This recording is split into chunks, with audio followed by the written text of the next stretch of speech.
নবী সাল্লাল্লাহু আলাইহি সাল্লাম আবু তালেবকে কালেমা পড়াবার জন্য কি পরিমাণ কাঁদছে, চেষ্টা করছে।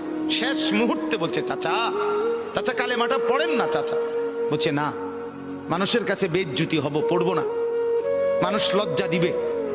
আল্লাহ নবী সাল্লাল্লাহু আলাইহি সাল্লাম বলছে, কানে কানে বলেন, আমি কাউকে শোনাবো না, আমি শুধু হাসরের মাঠে বলবো, মৃত্যু পর্যন্ত চাচা ওয়াদা দিলাম জগৎবাসীকে শোনাবো না আপনি ঈমান আনছিলেন, কানে কানে কন।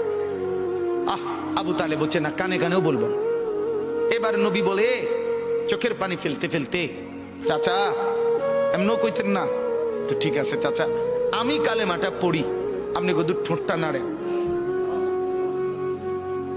আপনি শুধু ঠোঁটটা নাড়বেন, আমি হাসরের দিন বলবো মাওলা আমার চাচা কালেমা পড়ছিল এজন্য ঠোঁট নাড়ছে, এর সুযোগ দেন। চাচা বলছে না না না, আমি ঠোঁটও নাড়বো না। আল্লাহ নবী তখন অঝরে কাঁদতেছিলেন আর চোখের পানি ফেলে বললেন, চাচা আপনি জাহান্নামের আগুনে জ্বলবেন, আমি সইব কেমন? আবু তালেব নাফরমান তখন কি বলছে জানেন? আন্নারু খায়রুম মিনাল আর, মুহাম্মদ মানুষের কাছে লজ্জা পাওয়ার চাইতে আগুনে জ্বলা অনেক ভালো। বাপ